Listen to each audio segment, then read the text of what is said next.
Com dinheiro. Exatamente, analisa, né? Analisa, né? Aí eu vou te apresentar, tem um colega nosso aqui, um câmara, que tem muita precisão de um gestor desse, viu? Tá certo. Tal de Hudson. Mas aí é o seguinte, eu mexo com o Hudson todo dia, tem que dar uma nele ali. Meu amigo, velho amigo. Mas, Hudson, a sua presença aqui também tem um motivo muito especial, que é o seguinte, o Cruzeiro contratou...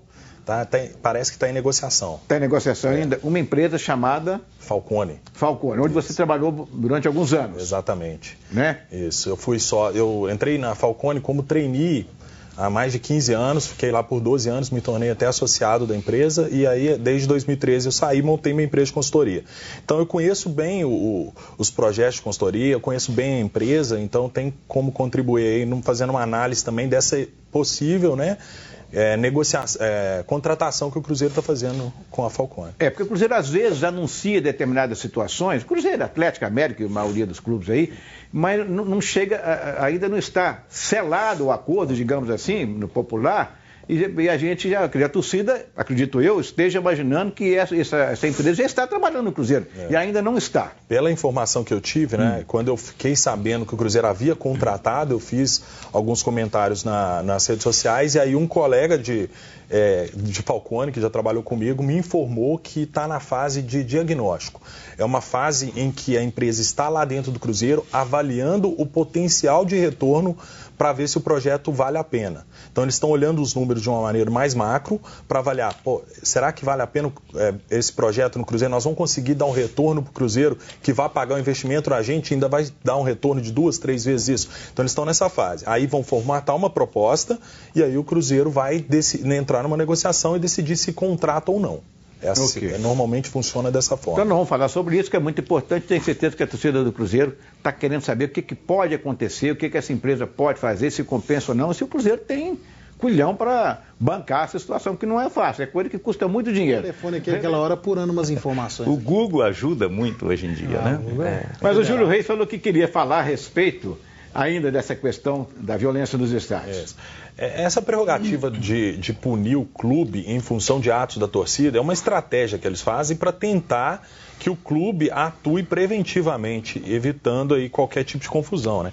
Só que, como bem o Marcelo colocou, é muito difícil o controle do clube por todos os atos de todos os torcedores. Eu acho que o clube tem um pacote mínimo ali que ele tem que ser responsável pela segurança e, principalmente, eu acho que o clube ele é responsável por punir essas pessoas que cometeram os erros, punir de verdade, porque muitas vezes passa a impressão de que essa punição é fake, é só para dar uma satisfação e depois passa a mão na cabeça.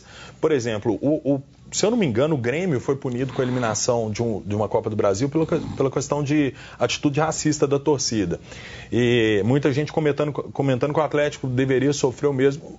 O Atlético vai pagar pela postura absurda de 2 torcedores, ou o Cruzeiro vai ter um desequilíbrio técnico nesse final de campeonato, onde o Cruzeiro precisa de cada ponto.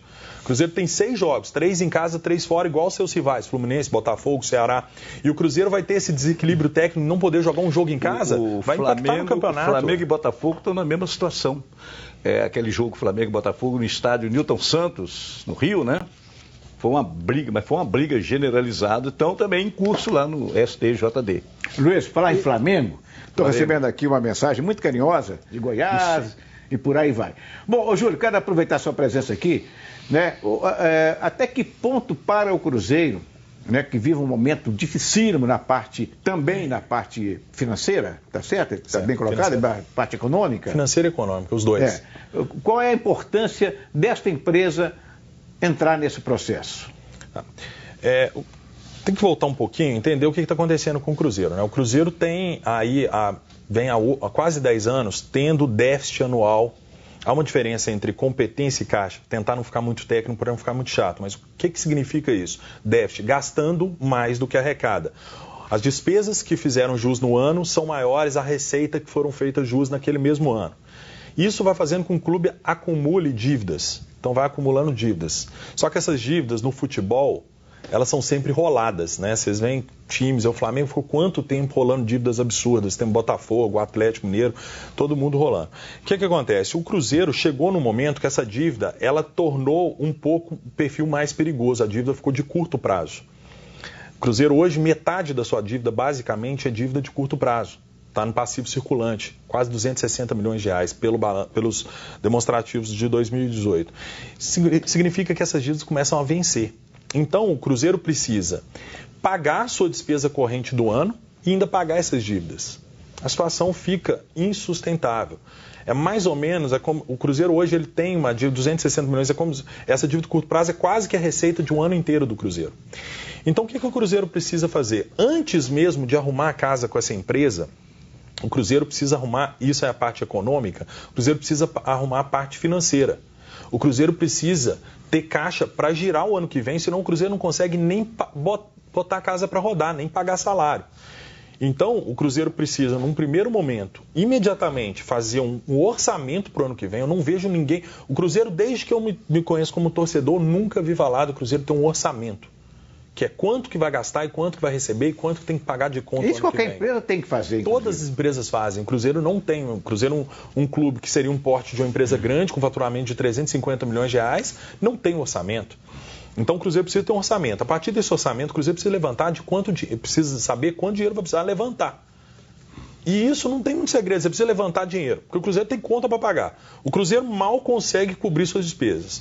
O Cruzeiro precisa ou um empréstimo, ou o Cruzeiro precisa alienar algum patrimônio. E não pagando essa dívida, tem sanção lá na FIFA? Tem muitas dívidas que podem ter impacto de sanção na dívida. Tem dívida trabalhista que dá problema no Brasil com a justiça. Tem muita dívida com instituições bancárias que deve ter algum bem penhorado do Cruzeiro. O Cruzeiro tem tudo isso que você está falando? Tudo isso. E o Cruzeiro, e tudo vencendo.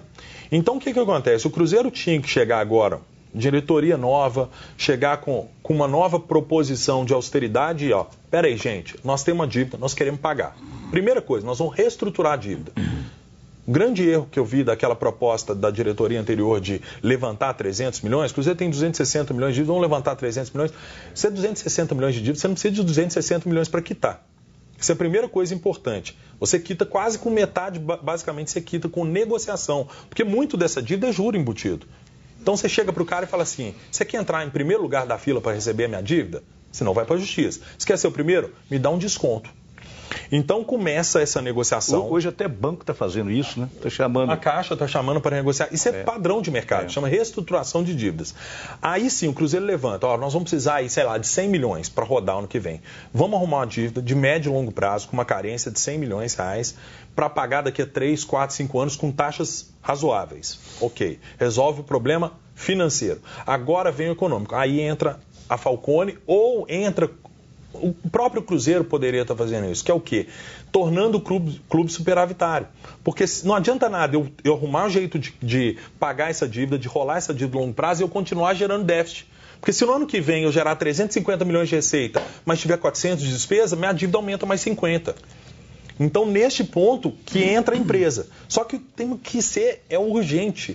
Eu tenho muito receio dos prazos demorados para tomar determinadas atitudes que o Cruzeiro já tinha que estar tomando com o Perrella agora. Correto. Só um minutinho, Orlando. Claro. Ô, Júlio, o que você pensa de futuro para o Cruzeiro? Mas é um futuro que eu digo muito próximo. Ano que vem, o time. Porque, evidentemente, um Fred que ganha R$1 milhão, um Thiago Neves com R$1 milhão, um Pedro Rocha com 900 mil...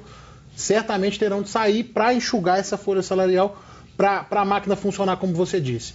O que você pensa para o Cruzeiro no ano que vem já? O Cruzeiro precisa de austeridade. O Cruzeiro precisa cortar gastos, assim, receita, precisa trabalhar, aumentar a receita e reduzir gastos, né? Receita, parece até obviedade que eu estou falando, mas aumentar a receita é um processo mais demorado. Você tem contratos vigentes, você não consegue renegociar contratos no curto prazo. Agora, despesas, você consegue cortar rápido. Por exemplo, renegocia todos os contratos com o terceiro. Todos. Pega todos, suspende todos, fala, vamos fazer uma negociação geral. Jogador de futebol, que é onde está o grosso das despesas. Se você fizer uma conta comigo, tem alguns times do exterior que tem uma prática de planejamento de elenco. Você tem um jogador titular ganhando, vamos botar aí, 300 mil, um jogador reserva ganhando 80 mil e um terceiro sempre da base, que para mim deveria ser estatutário isso, ganhando 20 mil. Nós estamos falando em 400 mil. Colocando os direitos, os encargos trabalhistas, 400 vira 600. Porque muito se paga com direito de imagem. 600 mil vezes 11 posições dá 6 milhões e 600 mil. Você com um time, Você pode pegar e falar assim, não, para 4 ou 5 posições eu vou me dar o luxo de ter um orçamento de 800 mil para o titular, 500 mil a mais. Vai para 8.800, 8.600. Hoje a folha do Cruzeiro está em 18 milhões. Você com um elenco desse, com jogadores titulares ganhando 300 mil em todas as posições, mais 4 delas ganhando 800 mil, você gasta 8 milhões, você economiza 10 milhões por mês. Em 12 meses, você economiza 120 milhões de reais. E nós estamos falando de time ruim? Não, mas só precisa ter um pouquinho de planejamento e inteligência na contratação. E criatividade. Não dá para você pegar um time que está todo ruim das pernas, igual o Cruzeiro financeiramente, que já tinha um elenco caro, e ainda sair contratando um jogador caro para ser reserva. Investimento. Então precisa de austeridade, é cortar gastos administrativos, que são gastos meio, e principalmente fazer uma limpa no elenco. E a torcida precisa entender que ano que vem é um ano de reestruturação. Muito bem. É um banho que o Júlio está dando aqui para que o torcedor do Cruzeiro entenda como é que as coisas estão funcionando, como é que tem que funcionar, para que o ano que vem haja um pouco mais de tranquilidade, né, no Cruzeiro. Não só em termos de vitórias, né, de produção, mas também em termos de finanças. A mala branca é a mala do bem, a mala preta é a mala ruim? Mas eu acho que o que ele quer dizer assim, que ele está jogando mais solto, ele está jogando sem responsabilidade. Isso piora. Mas em qualquer situação, não é possível que esse time do Cruzeiro não consiga ganhar dentro do Mineirão do Avaí. Gente, convenhamos, se o Cruzeiro não ganhar... não desiste, pode desistir. Não tem, fecha a porta. Aí é só lamentar. Tem que ganhar. O Cruzeiro tem 2 jogos aí que não tem outra alternativa. O Avaí e o CSA tem que ganhar e aí tem que ver onde que vai buscar mais 3 pontos aí por fora. Que é o não Palmeiras. Tem muito. Na minha opinião, eu acho que pode ser o Palmeiras porque eu acho que o Palmeiras já vai jogar consolidada a última rodada, a 38ª rodada, Cruzeiro e Palmeiras. O Palmeiras já vai estar em segundo lugar, ou seja, não corre risco nem de perder posição e perder premiação, porque hoje até perder posição é ruim no campeonato, você perde prêmio. Ele não vai perder nem premiação e não tem chance de chegar no Flamengo. E eu acho que o Mano também não vai querer... Colocar o dedo dele, né? O Mano, se o Cruzeiro cair, o Mano cai junto. O Mano é responsável por isso, ele é corresponsável, né? Nós comentamos isso aqui ontem, mas tem a questão... Tem a questão moral. Você acha que a torcida do Palmeiras perdoaria o Mano? Não, mas aí não... Ou o jogador? Longe de mim de achar que o Mano vai entregar. Eu acho que ele vai escalar talvez um time mesclado, um time jovem, como uma prática que muitos times fazem na última rodada, e isso tende a facilitar as coisas para o Cruzeiro. Mas os outros times também podem ter o mesmo privilégio. Eu estava vendo a tabela dos últimos times, também vão jogar contra o Corinthians sem muita pretensão. Então vai acabar sendo para todo mundo isso. Acaba sendo normal. Muito bem, vamos mudar de assunto? Vamos falar do Clube Atlético? 2 pontinhos. Tá tranquilo. Muito bem. E o América, tá tranquilo, Júlio Reis? O América tá pressionado aí para ganhar hoje, né? Precisa ganhar e... Logo mais 19 Na verdade, horas. o América aconteceu... Um campeonato muito maluco do América, né? O América começou o ano numa situação terrível, todo mundo achando que ia cair para a Série C, depois engrenou uma sequência de vitórias e agora tá aí brigando. Eu acho que tá... aquela situação, né? A torcida criou uma expectativa péssima no começo do campeonato, que vier lucro. Né? O contrário, às vezes acontece, por exemplo, aconteceu o contrário com o Atlético. O Atlético deslanchou no campeonato, criou uma expectativa muito positiva, além do que o torcedor esperava pelo elenco que tinha, né? E depois caiu muito e deixou a torcida furiosa. E é interessante o que no América a gente consegue perceber. Uma ideia de trabalho tem que ser enraizada com a história, a cultura do clube. Eu vou contratar um treinador. Como é que meu clube atua historicamente? Qual que é a ideia desse treinador? Você não pode contratar um treinador simplesmente pelo nome ou pelos resultados, mas sim pela ideia. É o caso do Maurício Barbieri. Exatamente. E talvez até o caso do Carille. Que a única crítica que eu tenho ao Atlético, nós estamos falando de América, mas então, a única crítica que eu tenho dessa contratação, porque o Carille tem nome, tem trabalho comprovado e tal, mas a ideia de jogo do Carille é totalmente contrária à ideia que o Atlético tem historicamente. Que é jogar para frente, aquele galo doido que o Carille não faz. É o que, inclusive, explica ter tanta resistência em parte da torcida do Cruzeiro com o próprio Mano, mesmo o Mano ganhando vários títulos. Por quê? Porque o estilo do Mano vai contra a história do Cruzeiro. Muito bem. América e Vitória, hoje às 5 da tarde, vai estar lá trabalhando. 19 horas. Hein? 17 horas. 17? 19 é o do outro lá. Vou para lá, daqui vou para lá. Também vou. Daqui agora... vamos ver se a torcida... Nós trabalhamos, né, Orlando? Só trabalhamos. A torcida prestigia. Quando eu falo torcida, não é a torcida americana, não. É a torcida mineira. Tem que ir lá prestigiar. Vamos lá torcer, tem que ir lá prestigiar. Infelizmente, o América joga para... Mas já acostumou também a jogar para pouca gente, né? Já acostumou.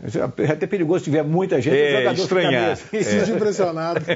Meus amigos, Luiz Carlos, muito obrigado. Júlio Reis, muito obrigado. Caio Caldeira, Marcelo Madureira, muito obrigado a vocês que nos acompanharam até agora. A gente volta na segunda-feira, se Deus quiser. Só com boas notícias do futebol mineiro, dentro do Campeonato Brasileiro, séries A e B. E vamos falar, claro, do Cruzeiro, que encara o Avaí, o jogo da vida do Cruzeiro. Veja só. Esqueci de citar